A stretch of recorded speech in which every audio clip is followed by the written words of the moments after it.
uh, Ashok, you Zero. can see my screen. Not yet, not yet. 1 second. I just, yeah, now I think you're trying to put it on. Yeah, I can see now. Go ahead. Go right ahead. Read the seven realities. Then we start with Ganesh. Jawab. Avatar Meher Baba ki Jai, the seven realities: existence, love, sacrifice, renunciation, knowledge, control, and surrender. I give no importance to creed, dogma, caste, or the performance of religious ceremonies and rites, but to the understanding of the following: the only real existence is that of the one and only God, who is the self in every finite self. The only real love is the love for this infinity God, which arouses an intense longing to see, know, and become one with its truth. God. The only real sacrifice is that in which, in pursuance of this love, all things body, mind, position, welfare, and even life itself are sacrificed. The only real renunciation is that which abandons, even in the midst of worldly duties, all selfish thoughts and desires. The only real knowledge is the knowledge that God is the inner dweller in good people and in so called bad, in saint and in so called sinner. This knowledge requires you to help all equally as circumstances demand, without expectation of reward. When compelled to take part in a dispute, to act without the slightest trace of enmity or hatred, to try to make others happy with brotherly or sisterly feeling for each one, and to harm no one in thought, word, or deed, not even those who harm you. The only real control is the discipline of the senses, to abstain from indulgence in low desires, which alone ensures absolute purity of character. The only real surrender is that in which poise is undisturbed by any adverse circumstance, and the individual, amidst every kind of hardship, is resigned with perfect calm to the will of God. Avatar Meher Baba ki Jai. Uh, Jai Baba. Thank you so much. So we are in the journey of the part two of the book, Nothing and the Everything, and we were around the chapter which was Ganesh, and owing to popular sentiment, we did not complete it, but we did start it. But owing to practicality, we'll continue, or rather, read from the beginning the chapter so that we have the full context for this. Any, I think, yeah, let's do that. Avatar Meher Baba Ki Jai. Ganesh. In the beginning were Adam and Eve. Thus speak the Hebrews, Christians, and Muslims. In the beginning were Shiva and Sati Parvati. Thus speak the Hindus. Though different names for the same one, the meaning is identical for Adam and Eve, are Shiva and Sati Parvati. The first soul, Adam, and all other souls journey in illusion through all the stages of evolution and involution. In India, the story of Ganesh portrays each character representing some aspect of Adam's journey. For in India, Adam's name is Shiva and Eve's is Sati Parvati. This story of Ganesh represents the story of Shiva's journey and reveals how the son became the father and how the father, through the son, became the Holy Ghost. And just as context, I hope everybody remembers what those analogical references were, right? Father, Son, and the Holy Ghost. In the very beginning of creation, Shiva and Sati were married at the wish of Brahma, the creator, and by the wisdom of Vishnu, the preserver. Sati felt that there existed no one greater than Shiva. One day she told Shiva this, but he replied, Rama is greater than I am. Sati heard this, but could not believe it. She decided to test Rama. Shiva was much against her plan, but Sati ignored Shiva's anger and warning and went into the forest where Rama was in exile. And there she disguised herself as Sita, Ram's wife. But when Sati approached Ram, he greeted her, saying, How is Shiva? Thus revealing to her his omnipotence. Sati felt terribly embarrassed and ashamed for trying to trick the all knowing one and sought Ram's forgiveness.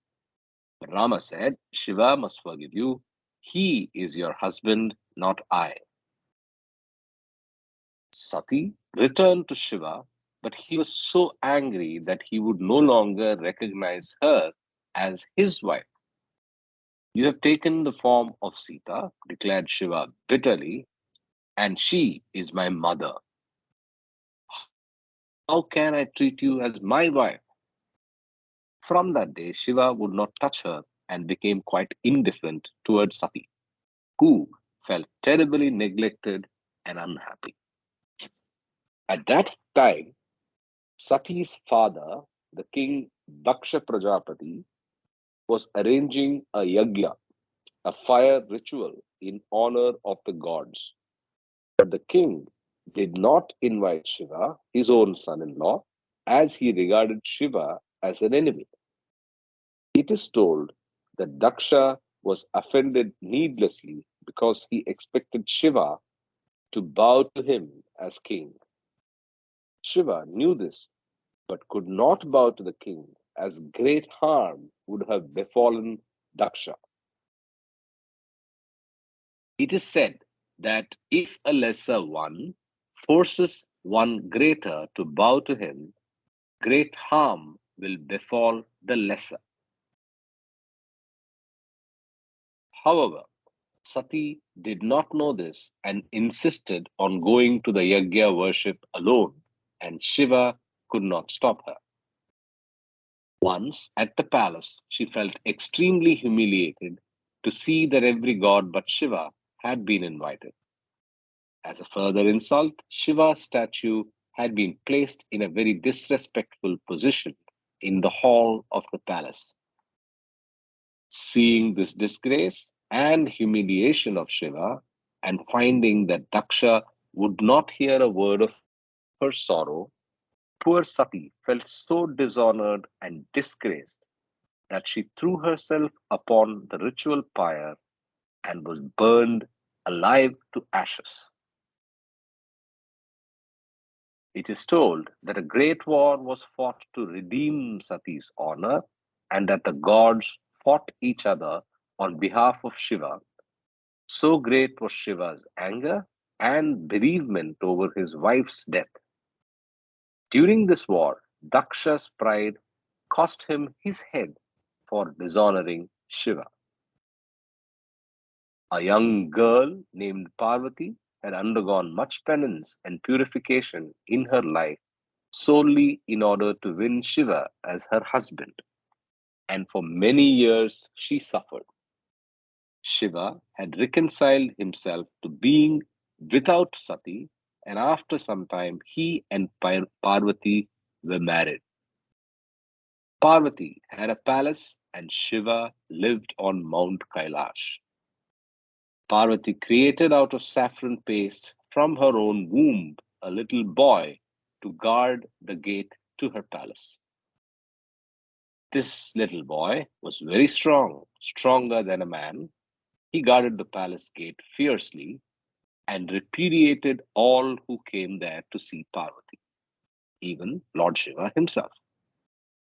After some time, Shiva's own bodyguards, the gods, seeing the Lord's constant humiliation, urged him to kill the boy. The guards were ashamed of their constant failures to do so. Somebody's phone is on mute. Okay, it's Mama Ji. Okay, Mama Ji, you just have to mute your phone. Yeah. The guards were ashamed of their own constant failures to do so, because the boy had humiliated even the gods by his strength. But how could Shiva kill him, since that boy was as his own son, though he was created by Parvati? Shiva wanted to love the boy as a son, but could not bear the boy's arrogance and pride. Yet to kill him was unthinkable. It is said that one day the boy caught sight of Parvati bathing, which was strictly forbidden. Shiva became outraged when he found that the boy had done this. So angry was he that he lost his temper and, sneaking up on the boy, with one blow of his sword, cut off his head. The boy lay there dead, his head and body severed, and blood filled the palace grounds. Yet all the guards rejoiced, for Shiva had proven himself superior. But afterward, Shiva felt very remorseful, as he was just a little boy and was as a son. So, for Parvati, who was deeply anguished and had begged Shiva to restore their son to life, Shiva sent Brahma and Vishnu into the jungle to bring back the first animal that crossed their path. It was an elephant. Shiva cut off the head of the elephant and placed it on the boy's shoulders. Shiva then revived the boy from the dead. He lives thereafter with the head of an elephant and the body of a boy, and he will ever live thus. His name is Ganesha, and now and forever he is a favorite of all the gods. Each character in the story of Ganesha illustrates some aspect of the consciousness of Shiva, the first soul, Adam, the infinite unconsciousness, or the mischievous child. At the beginning, Shiva is a gross conscious human, married to Sati, original Maya, who desires to test her powers against omniscience, which is omnipotence, the one power, knowledge. When the drop soul, Shiva, recognizes that the nothing is its mother, Sati, in the form of Sita, and no longer has any attachment to it, Shiva will not touch Sati. The soul enters the spiritual path, which is detachment. Gross illusion, Maya, becomes its enemy. Daksha humiliates Shiva, which must be annihilated. Sati throws herself upon the ritual fire. After much effort on the path, Parvati undergoes penance. Subtle consciousness is attained. Shiva marries Parvati, finer or subtle Maya. Shiva then becomes conscious of the mental world. Shiva takes his seat upon Mount Kailasha, and Parvati lives in a palace, heaven. While Ganesha, the mind, is born out of Parvati, in heaven anything is possible and anything is given. Out of the oils of her own body, womb secretions, Parvati creates a son. Because Ganesha has the mind of a child, pure and innocent, but the strength of many men is arrogant and overpowering. The guards cannot bear this humiliation since he's stronger than any of them. So they think of killing the boy. Shiva, though, bears Ganesha's arrogance because he is as a son to him. Finally, Ganesha did the forbidden. He saw his mother naked, bathing, meaning he saw into the illusion that the mind creates. And that so infuriated Shiva that he lost his temper and he swore he would kill his own son. As Ganesha lay dead, Shiva realized that Ganesha was really his son, the original seed, Brahmanda, and that he himself was the father. As Ganesha was revived from the dead, he became the Holy Ghost, the consciousness of all Jivatmas through the universal mind, the one who came back from the real death, Nirvana. So I think there's quite a bit of analogical references that have happened. So my proposal is I read again and slowly go over from this place, which is where Bhauji starts with analogously referring to each of the characters. Would that be fine? Yes, that's a good suggestion, and Yeah. it's really very So profound. it's very, very profound and also all encompassing in self-adjusting, whatever. You're the accounting man. But what I think is it's surely there are some aspects of the story which are unusual or surely not something that we are exposed to from Hinduism perspective. At least I am not exposed to from a Hinduism perspective for some aspects of the story, right? But I think let's go through the roles and then see if we understand this better. Any thoughts or questions before we do that Yeah, again? I think there is a good correlation between the involution process, and a lot of things are to be derived from this. Perfect. Let's see. So I start. Each character in the story of Ganesha illustrates some aspect of the consciousness of Shiva, the first soul, Adam. So again, Shiva is the first soul, which is the same as Adam, the infinite unconsciousness, because that's where we start, or the mischievous child, Saitan. Oh, wait a minute. This is the first time we are seeing Saitan connected to the mischievous child, haven't we? The last reference to Saitan was, anybody remembers? In the Islamic Genesis analogy, there is a reference to Satan in place of the snake. The snake has a role between Adam and Eve, and in the Genesis, in the Islamic tradition, there is reference to Satan being the one that uh, what's the words misleads Eve, right? Is that what I remember, right?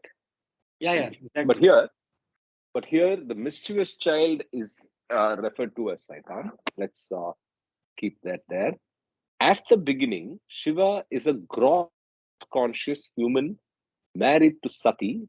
Sati is original Maya, which is the nothing, who desires to test her powers against omniscience, which is also omnipotence, the one power, and knowledge. Good till now? When the drop soul, Shiva, recognizes that the nothing is its mother, Sati in the form of Sita. Now, here I think there's a problem. Is it,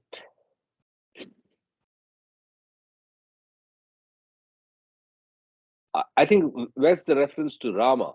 Because that's how, who tests, see, I'll read again. At the beginning, Shiva is a gross conscious human married to Sati, original Maya, the nothing, who desires to test her powers against omniscience. Now, we read in the paras above that the test is on Rama. So, omniscience and omnipotence and one power knowledge is the analogical reference to Rama. Would everybody agree?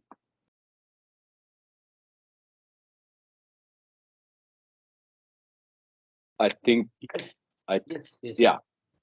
So then, when the drop soul Shiva recognizes that the nothing is its mother, Sati, in the form of Sita, and no longer has any attachment to it, Shiva will not touch Sati. We saw that in the description above. The soul enters the spiritual path, which is detachment. Gross illusion, Maya, becomes its enemy. Daksha humiliates Shiva, which must be annihilated.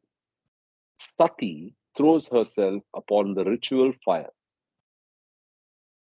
Gross illusion, Maya, becomes its enemy. Daksha humiliates Shiva. Okay, so gross illusion is represented by Daksha. Is that what it is? The not just Daksha, his humiliating uh, Shiva. Shiva. So basically, the circumstances and we have behaviors of people who humiliate you, who will maybe look down upon you, but actually you have to be um, fixed on the path which you have, which Okay. is evolution path. So that's how I take it from. Is that Okay. right thinking? I would I like to am get. not sure.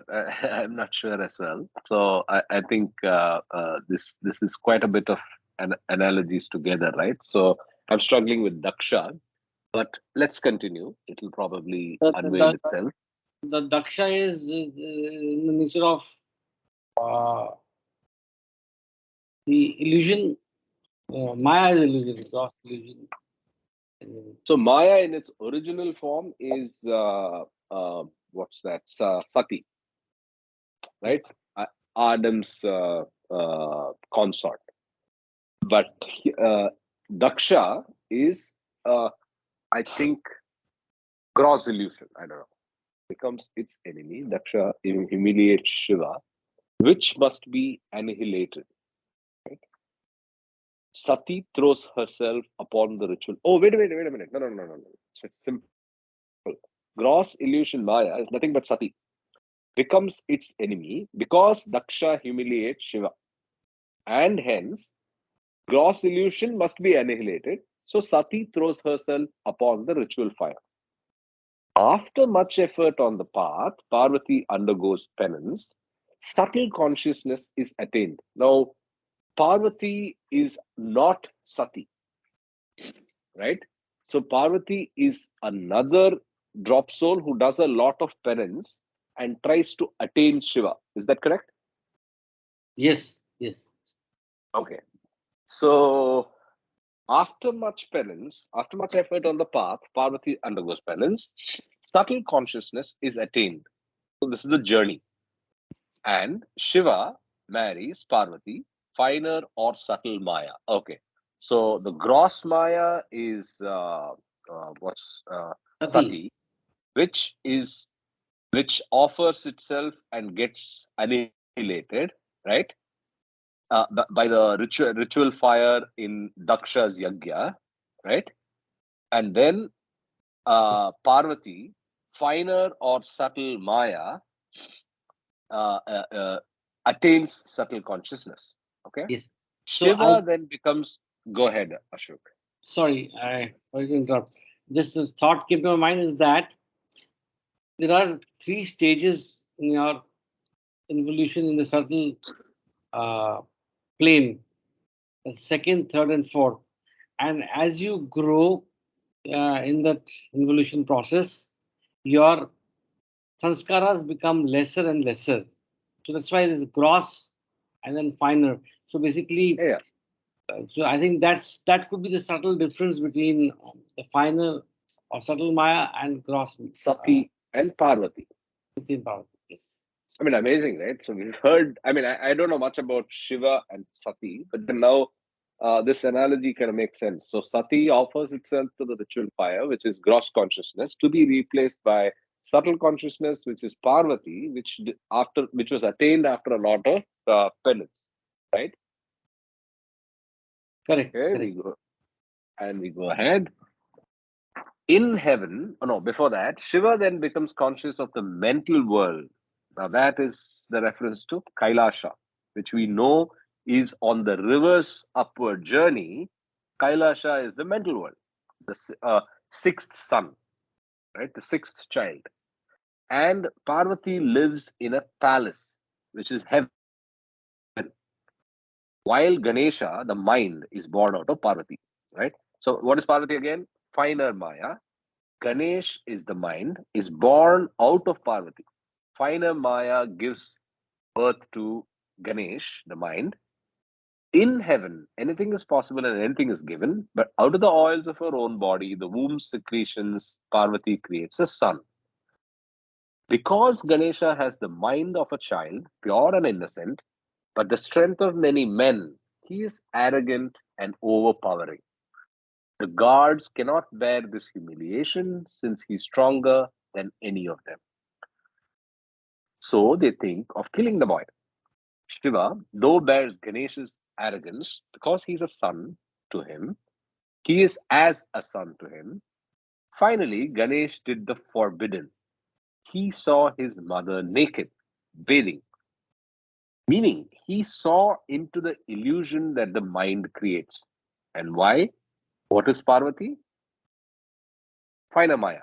So the mind sees through finer Maya, and that so infuriated Shiva that he lost his temper and he swore he would kill his own son. As Ganesh lay dead, Shiva realized that Ganesh was really his son, the original seed, Brahmanda, and that he himself was the father. As Ganesha was revived from the dead, he became the Holy Ghost, the consciousness of all Jivatmas through the universal mind, the one who came back from the real death, Nirvana. Sorry.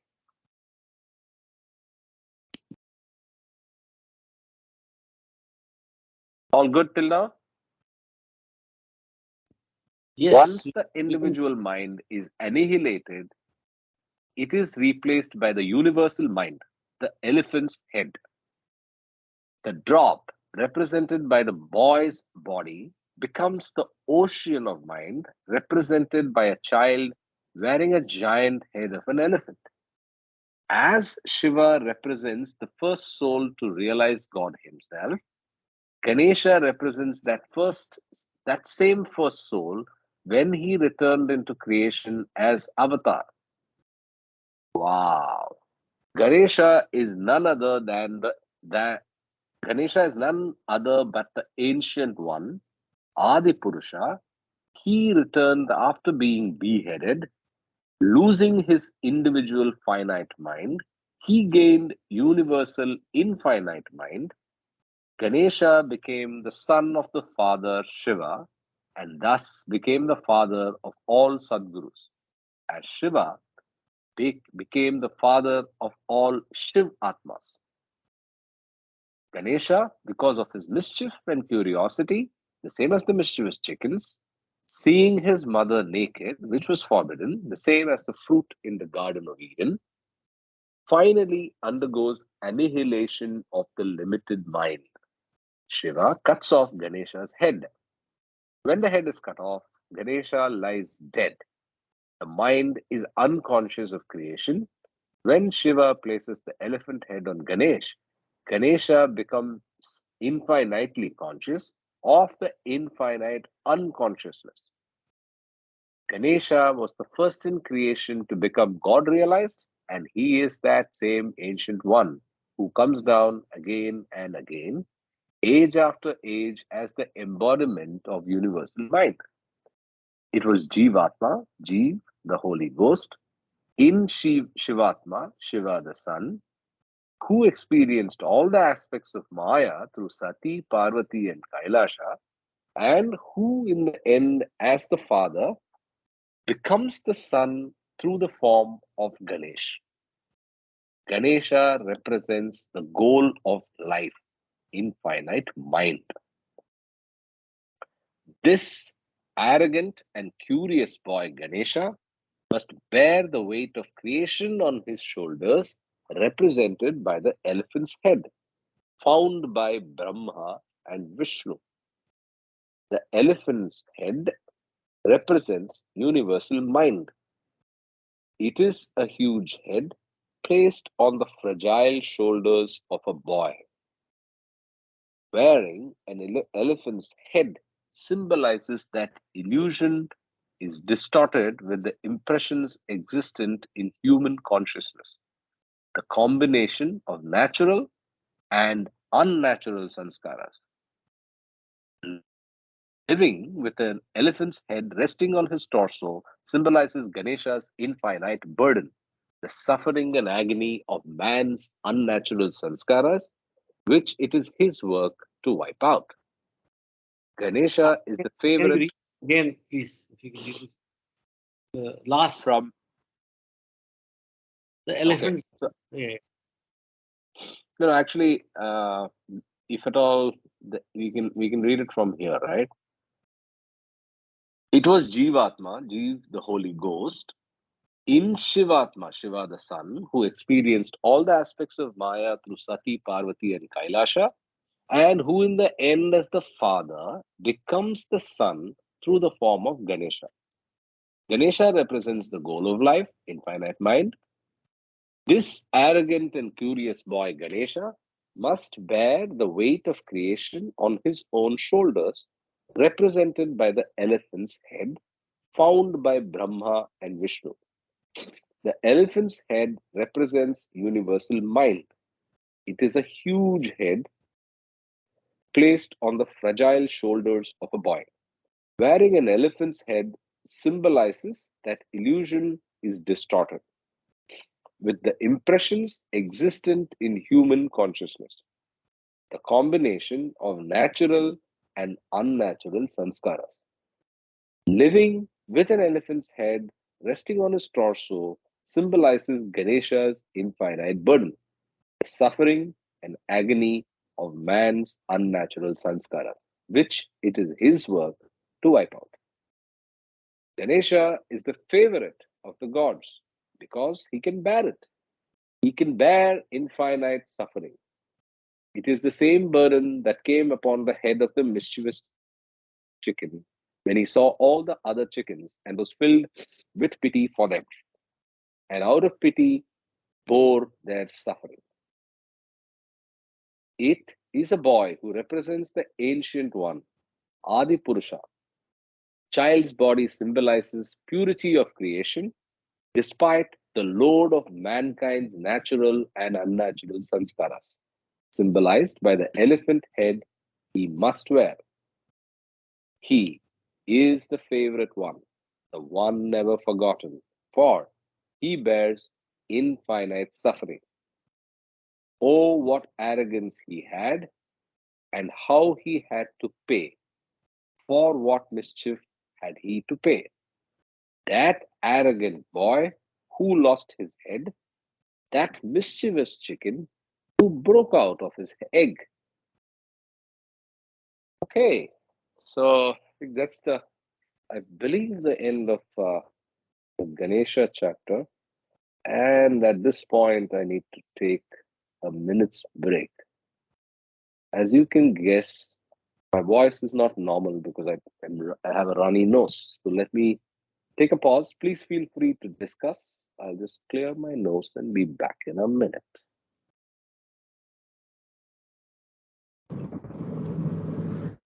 I think that we can relate this with uh, the the process of involution, and if we can make some charts, that will be great. With the charts in God Speaks with this.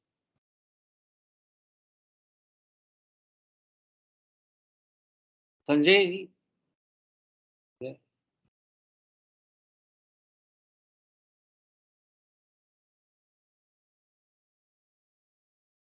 Yeah, Jai Baba, Ashokji. Very profound chapter, the entire. Yes.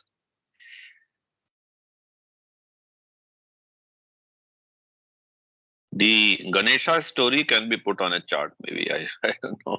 But first, we have to understand it completely. Yeah, I think Yeah, I yeah. have some open-ended, some gaps in my understanding. Probably a reread personally will help. Daksha is one confusion, though I get the part of gross Maya offering itself in penance and then entering into finer Maya, which is subtle consciousness. But I don't know what is the role of Daksha. Maybe we'll have to read that a little more. But very fascinating. Mamaji unmuted. I think he had something to say. Go ahead, Mama. The lucky one that's headed to Mehrabad. He's on mute. Yeah. So maybe he's also on the road, I believe. Yes.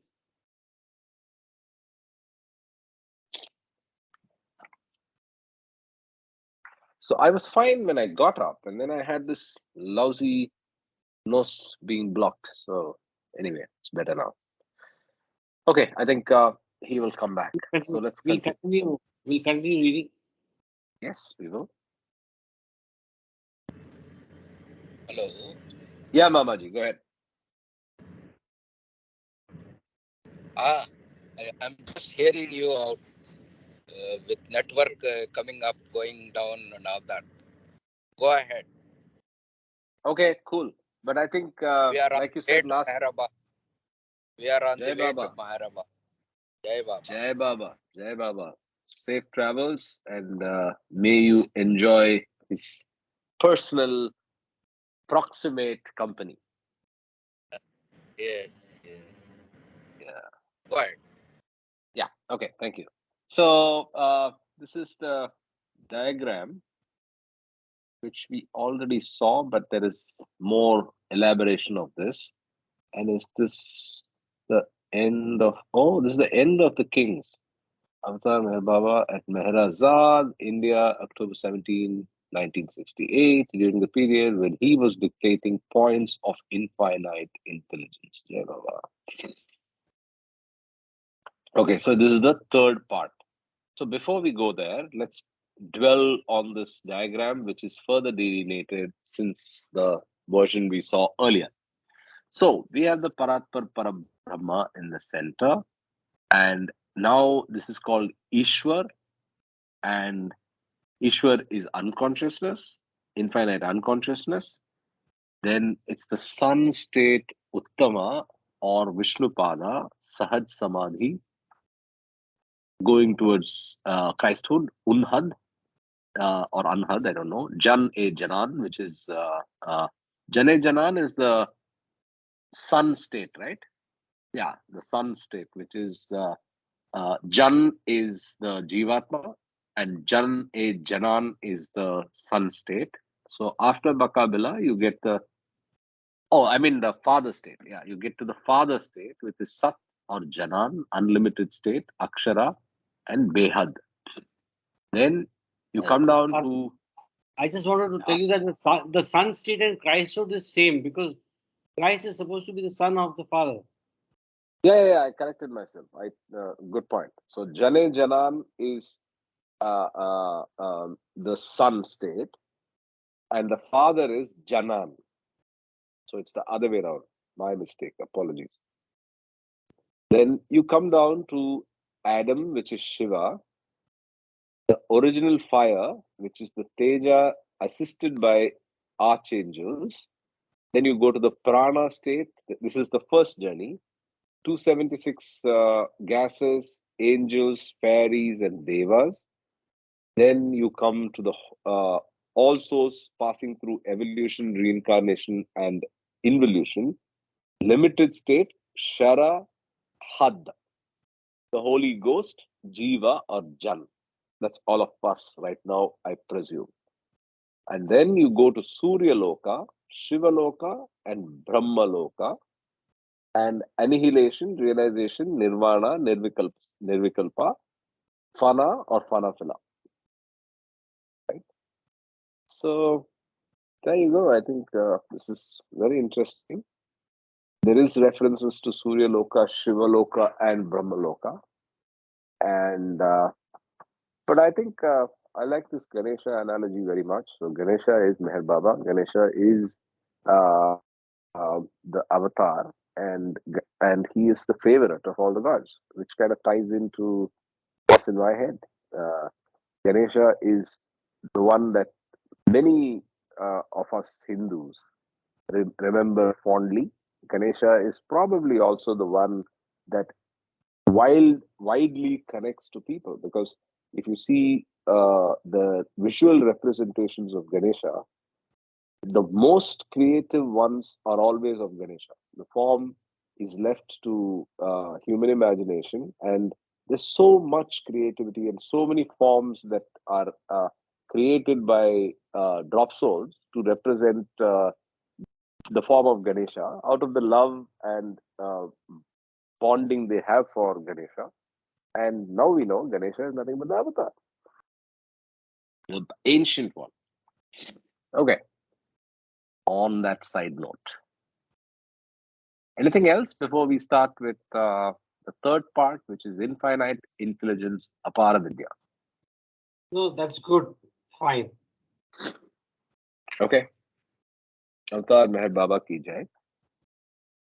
Although through life man trembles on a hair with only his mind to right him, oh, let him dare to balance with it in the ebon void, and fate shall be the one who'll despair. Oh, let him dare the balance with it in the ebon void, and fate shall be the one who'll despair. Hafiz. So I give up. I just don't get anything in that second line. Okay. It just goes over my head. Oh, let him dare to balance. I think there's a typo as well. Oh, let him dare to balance with it in the ebon void. What was that? Repeat yourself, whoever spoke.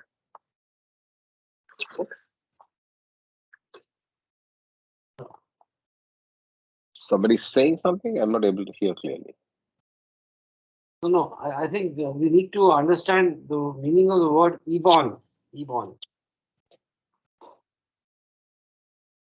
Can check.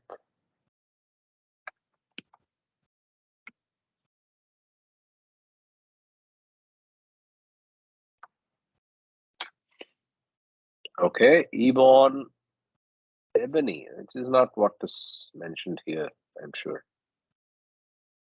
So ebon void, right?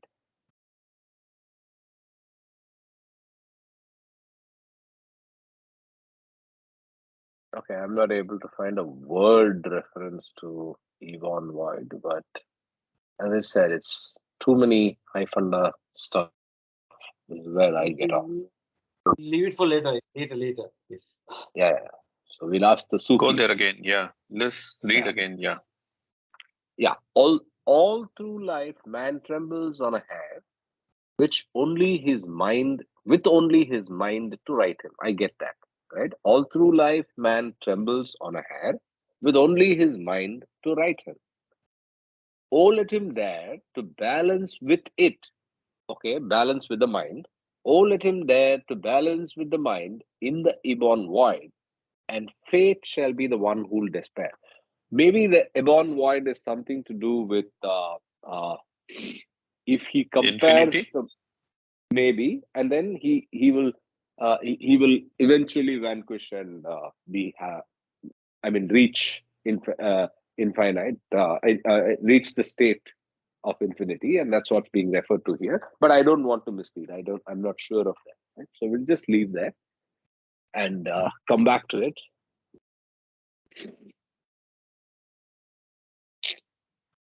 I think the AC is bothering me here. Knowledge and ignorance is the first chapter.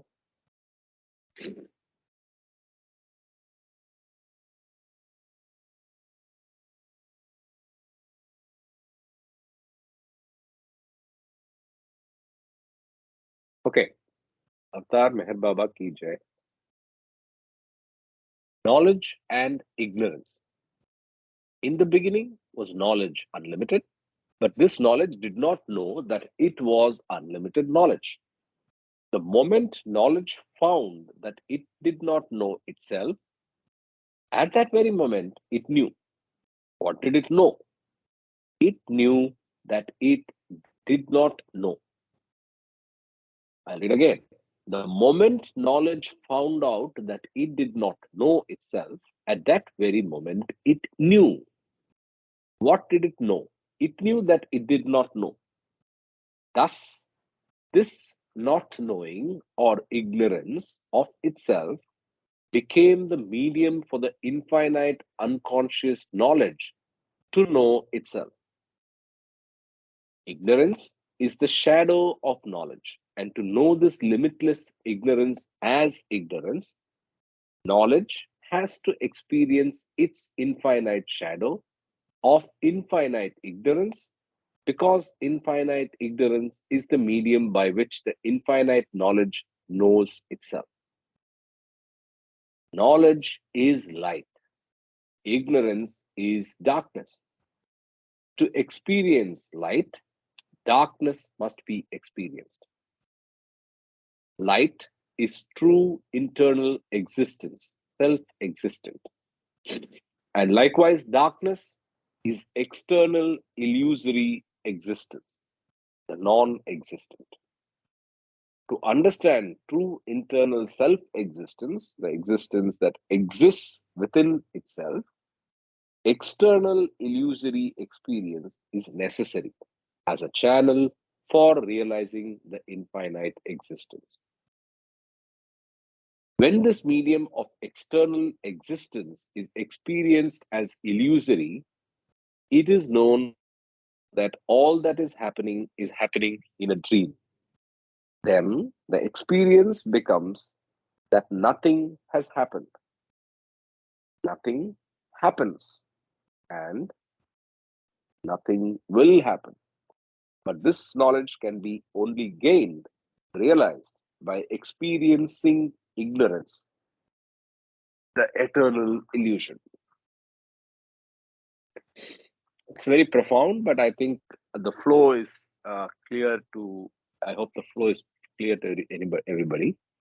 To have this experience of realization that nothing has happened in the past, nothing happens at present, and that nothing will happen in the future.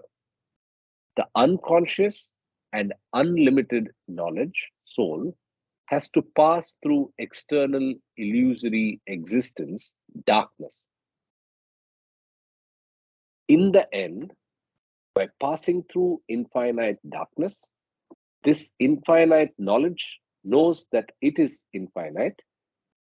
It knows itself to be infinite in everything as infinite light. The gist of it all is that infinite knowledge is the truth, the real internal existence, and ignorance, the external illusory existence, is its dream. So, again, I'll read this line. Infinite knowledge is the truth, the real internal existence, and ignorance, the external illusory existence, is its dream. The dream of knowledge, not knowing itself, is the creation.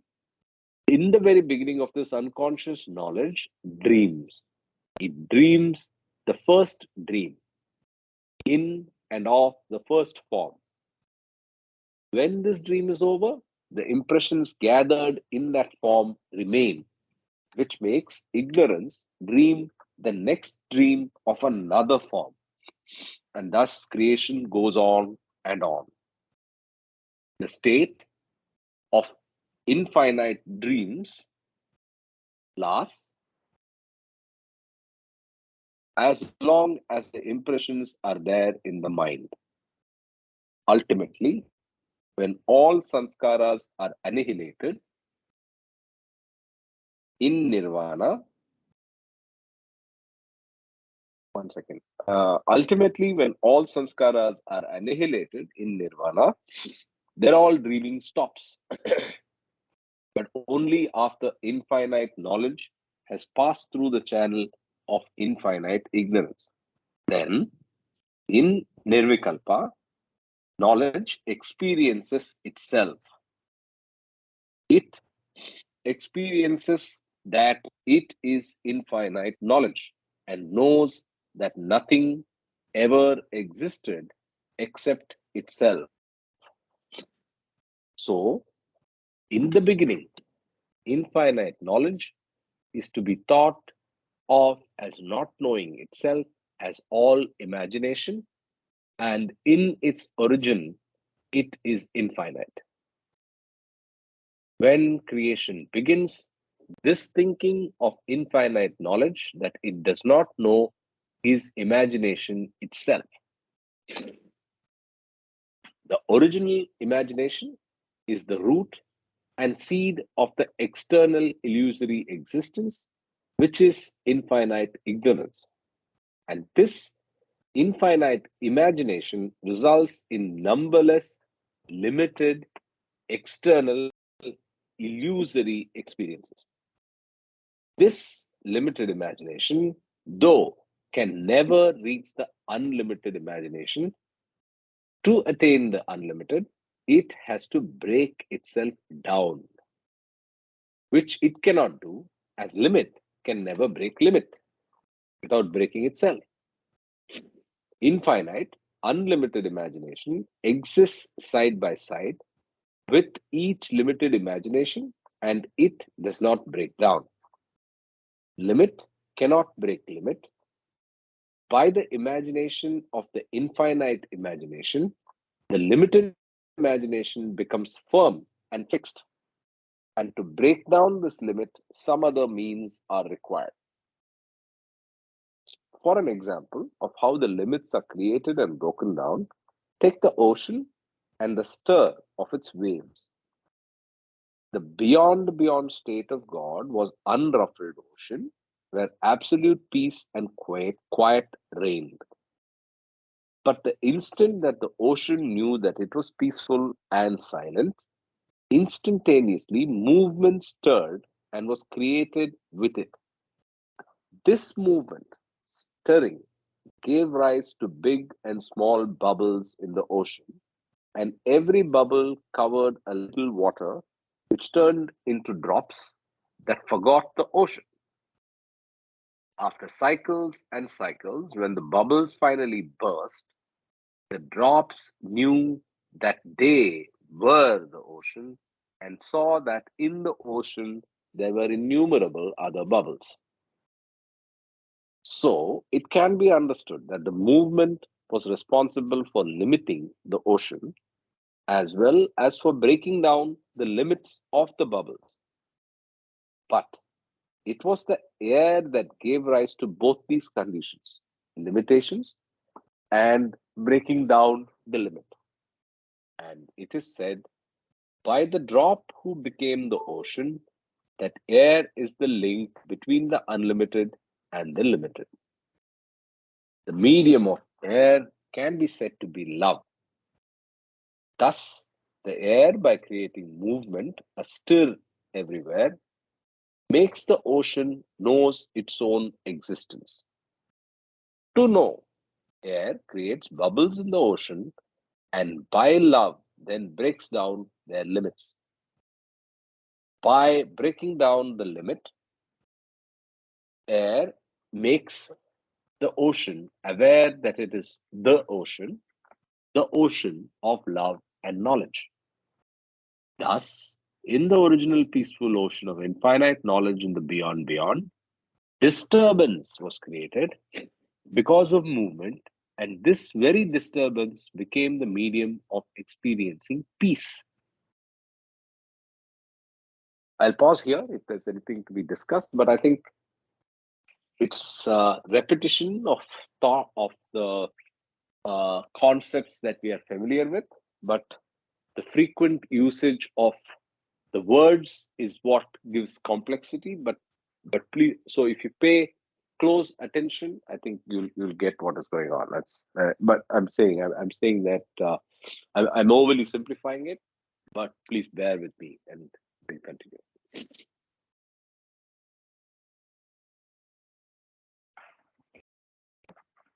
Infinite knowledge has no scope for disturbance, imagination, thoughts, desires, and so forth. But its shadow, infinite ignorance, has a place in its darkness for these external things. Only after passing through the mess of infinite ignorance, through the chaos of innumerable imaginations of thoughts, does the infinite knowledge experience itself to be infinite knowledge. In original form, in the ocean of the beyond, infinite knowledge is the infinite ignorance, and infinite ignorance is infinite knowledge. As originally there was no consciousness of the ocean, before the beginning, knowledge did not know that it was knowledge. God is, but he has not realized it. And I think the analogy of the air and the love was also good when taken in with the bubble. So the bubble and the ocean is probably the most frequently used analogy in the Baba world. And in that, love and air has a role, and it's beautiful. Right? With that, I pause Yeah. here. Any Nice. thoughts? Yeah. Yeah.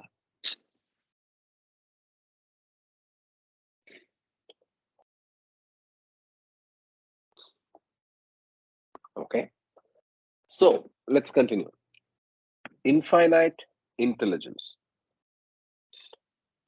Infinite intelligence is the soul. The existence of the soul is infinite intelligence, which is eternal and indivisible intelligence. In the beyond state of God, the infinite intelligence is in the state of non thinking. The soul exists but is in the state of being infinitely unconscious. Infinite intelligence does not think, infinite intelligence does not know, infinite intelligence does not experience. Infinite intelligence does not understand itself. This means that the infinite intelligence, knowledge, is ignorant in the beyond, though the soul exists. God is. Consciousness is latent. The soul is ignorant. It does not know itself. It is unconscious. And since it does not know the self, it is said that knowledge knows that it does not know. That it does not know or that it is not knowing implies ignorance. Therefore, ignorance also exists, though latent, in infinite intelligence in the beyond state. The infinite intelligence not knowing itself and not thinking of itself is the infinite intelligence in the beyond, the original state of God and of intelligence. There is no movement, no whim, no awareness, because movement begins through thinking falsely.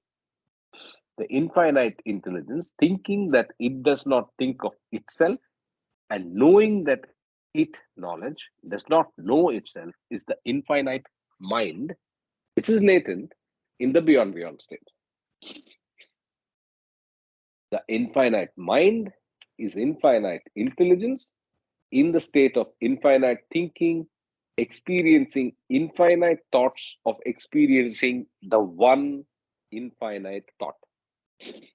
The infinite mind, in the false state, not knowing itself, creates movements through limited individual minds. These movements are an infinite number of thoughts which stop in conscious infinite real mind. Infinite false mind creates movements through infinite thinking through individual minds, but it has no movement in itself as it is infinite. This infinite false mind is Ishwar.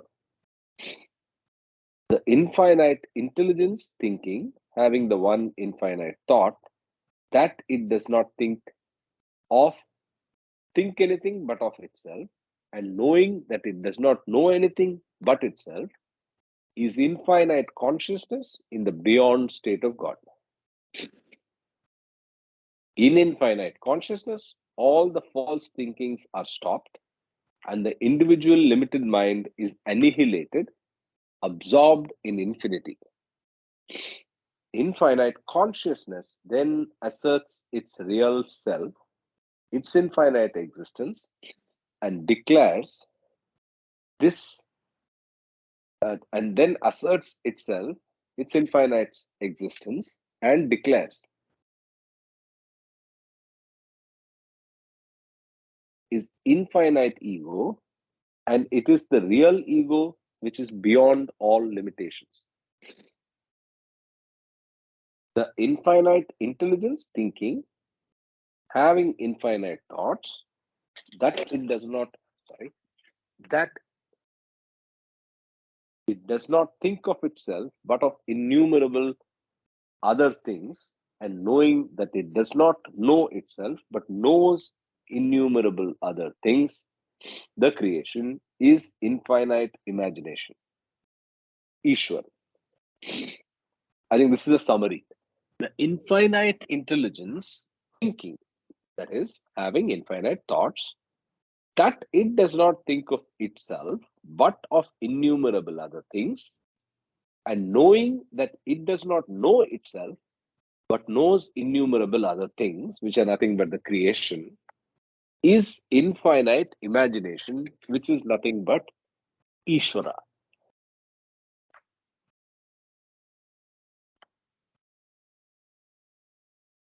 Infinite false mind has infinite imagination. It imagines anything and everything through innumerable minds. But imagination is projected through limited minds in limited form.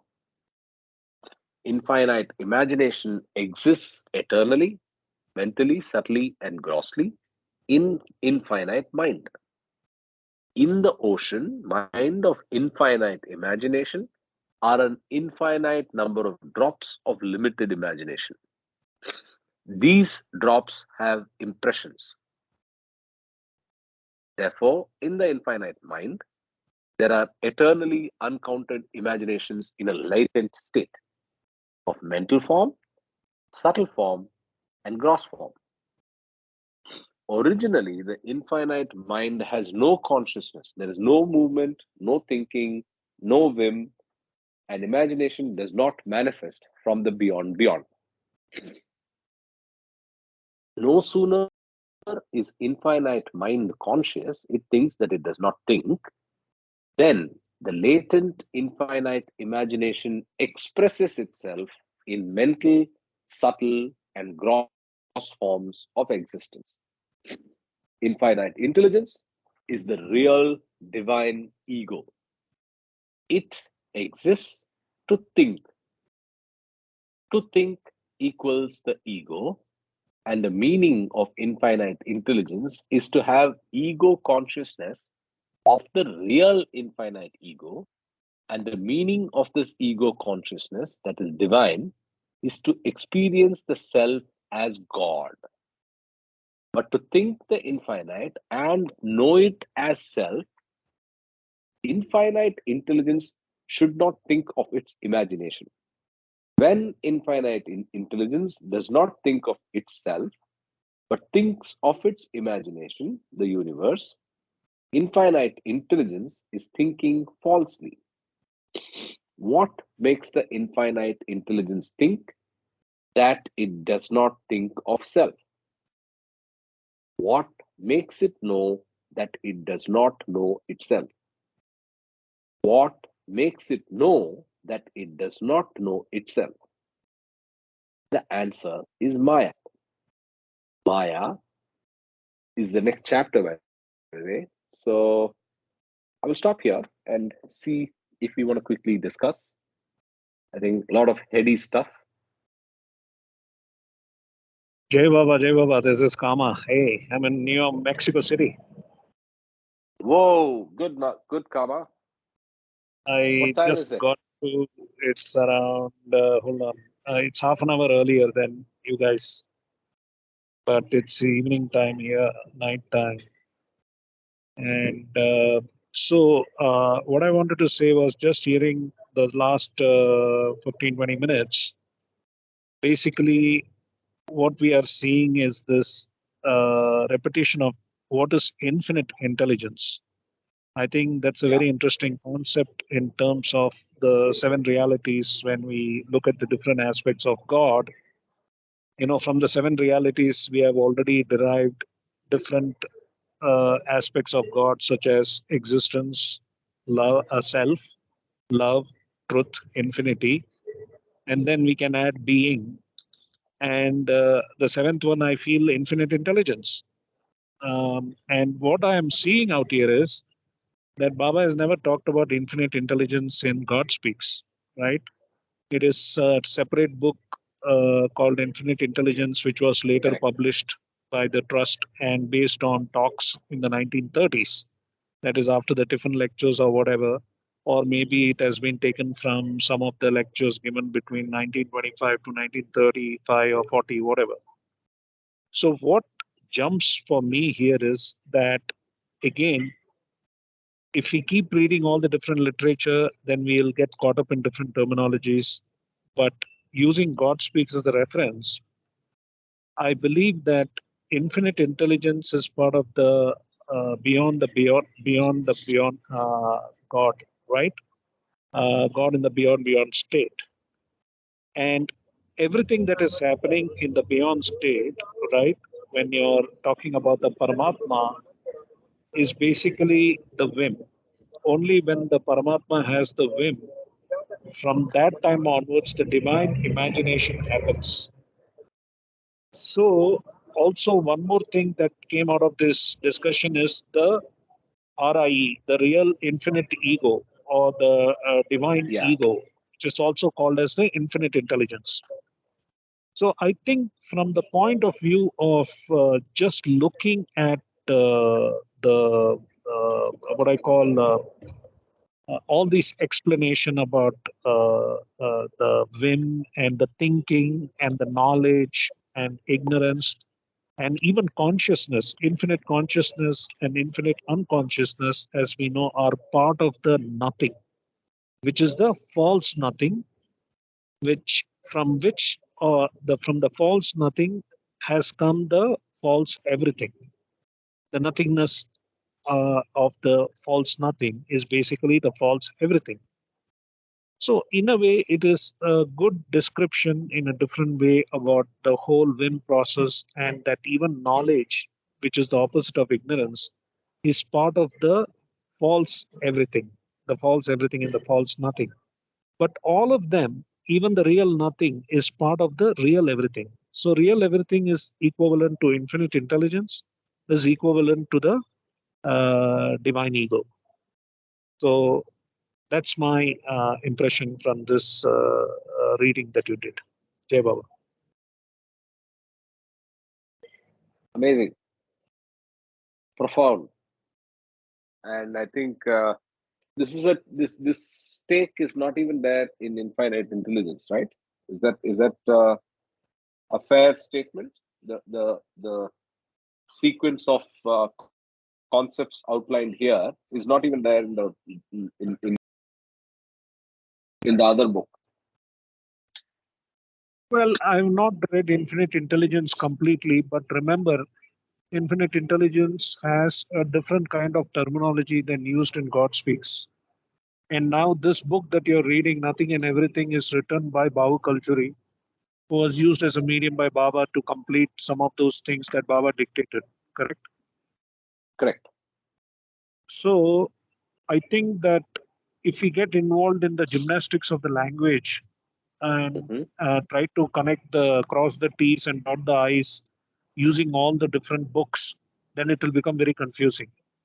So I think we have to be very clear about the essence that we have read from God Speaks and Beams, which completes the whole divine theme if we want to understand from an objective point of view. I think what you have just read is a very detailed technical explanation, and definitely makes sense. And it only makes sense when you have understood God speaks and beams correctly. Correct. It is Agreed. just a different interpretation and angle of looking at it.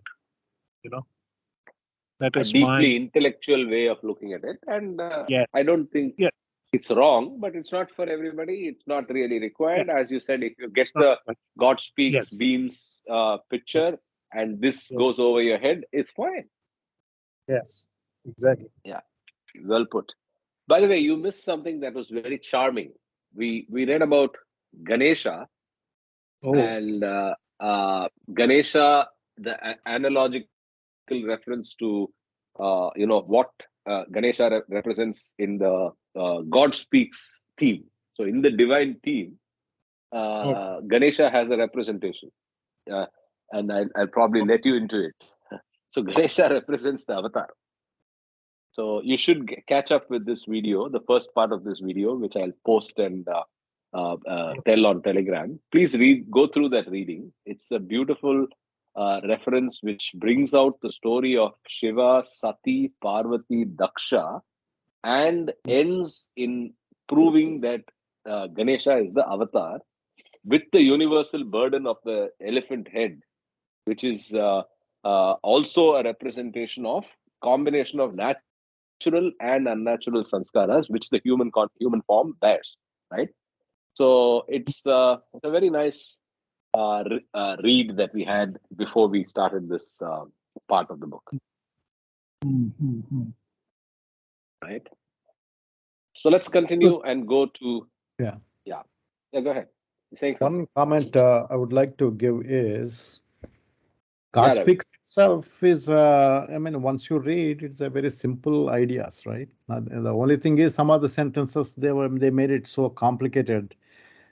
Maybe Baba did, or maybe Don Stevens. Urich was just writing whatever Baba dictated, and Don Stevens and Ivy Deuce, they were the one who edited the content and made it more for the book. Flowery. Flowery and more, as per the grammar and all the details. And coming back to the original thing, Baba said he gave God speaks only for those intellectual buffs, those people who are curious. All these But, crazy people. I don't know who these are. I agree, Ravi. yeah. Like us, Go ahead. I know. That's what I'm saying. Yeah. It doesn't matter whether you know God speaks, whether you read God speaks or not. And the most important thing, as Baba always insists, love is the only thing that you can connect with the infinite power, infinite higher power. Now that we read God speaks, we are intellectually very curious, and then we have this book. This book adds more information about more than what is described in the God speaks, and it's much more challenging for us to understand. And we cannot understand this by reading one time. Maybe we have to read few times. And Baba said, again, if you read this book and then God speaks, you know everything what he wrote about the book, what he was talking about in 30s and 20s. He wrote a book by himself with his own hand. So The this one is which is more not for out the yet, yeah. not out. But if you read Vidyavati's book, The Joy of God Realization, it was revealed to Vidyavati that the book is there in Meherabad. I was really intrigued by that statement, what Vidyavati wrote in the book. And the book, what Vidyavati wrote, is nothing but is the very similar to what Baba wrote. It's more like a practical.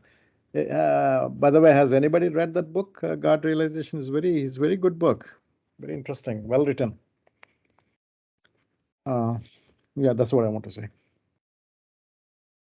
Very nice. Did you get to hear the Ganesha reference this morning, or Yeah, you joined late? I guess. yeah, I read that. Yeah, yeah, All right. yeah. Good. I'm more confused with that than than what I had No. opinion Actually, about. please replay the video and go through it. It's actually not very complicated. It's just that we have unlearning to do, because we think of Ganesha differently, we think of Shiva differently, we think of Parvati differently, and obviously there is also some unusual ways of describing the story of Ganesha's death. So Right. just go in with an open mind, and then you'll see all the pieces fitting. So except one piece in my head, which is what is Daksha, but that's me. Leave me. when I probably see the video again, I'll get it. Yeah. I mean, whatever Bhau Kalchuri wrote, and Bhau Kalchuri said, he just started writing, and the pen wrote without his own effort. And then he used to write 16 hours. He never used to take care of even eating food, didn't care for the sleep, and then he was continuously writing. So he emphasized that it was not he who wrote it, it's Baba who wrote it through him. There must be some Jai spiritual Baba. reason why he gave authorship, Bhau culture.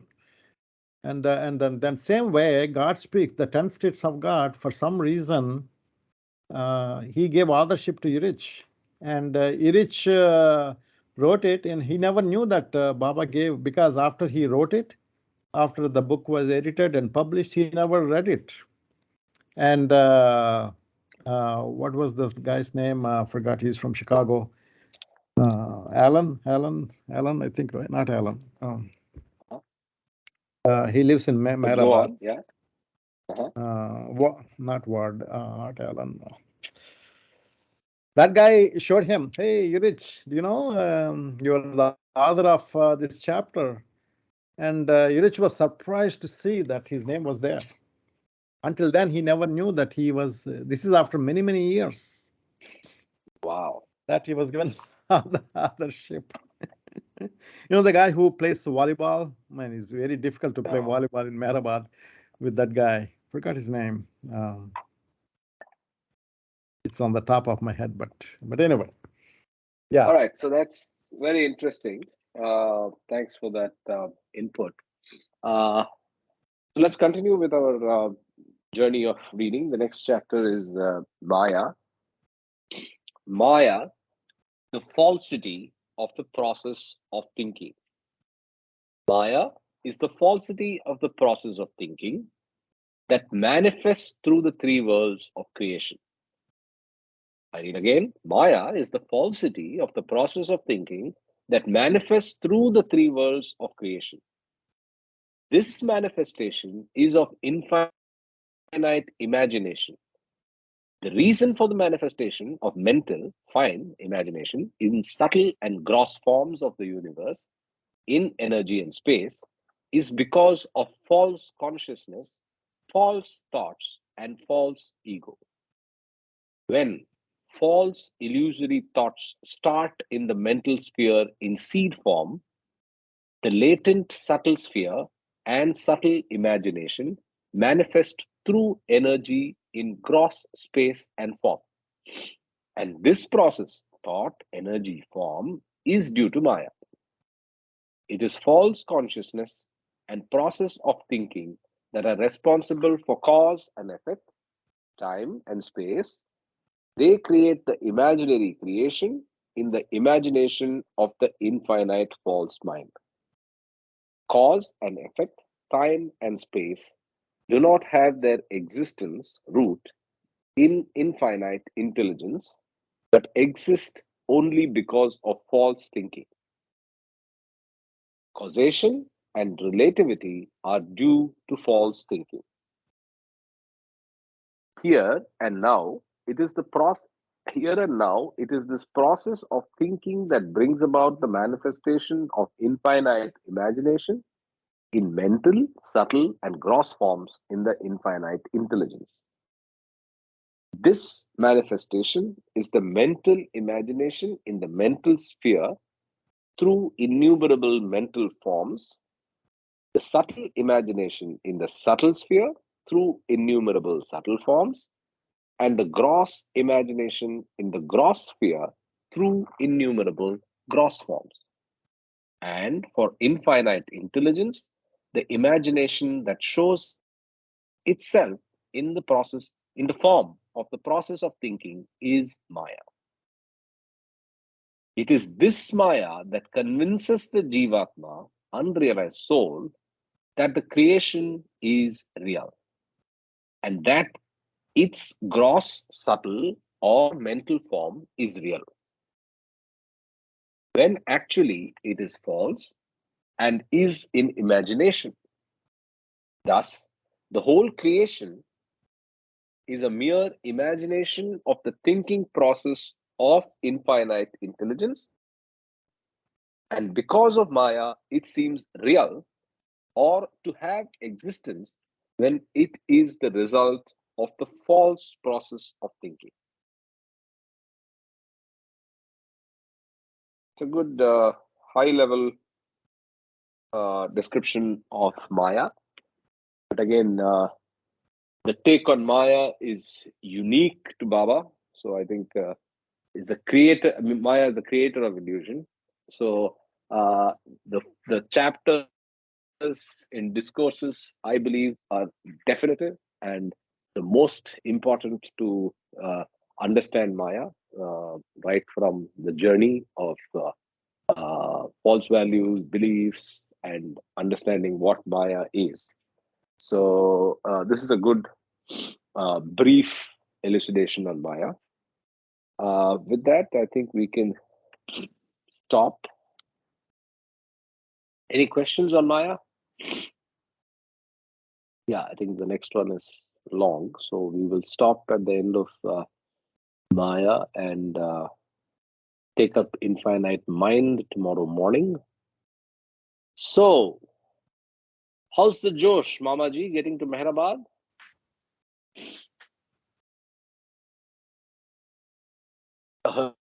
He's disconnected. Okay. Mama was on the line and he was headed to Mehrabad, and I think he was on the way. So I was just trying to see what he's taking. Yeah. Okay. So Jai Baba. Sanjay, long time. Yeah, Oh, I just sent you a message. I just sent you a message half an hour back that I have not heard you. You have not seen the message, but I could hear you today. Wonderful. Good to connect. Yeah.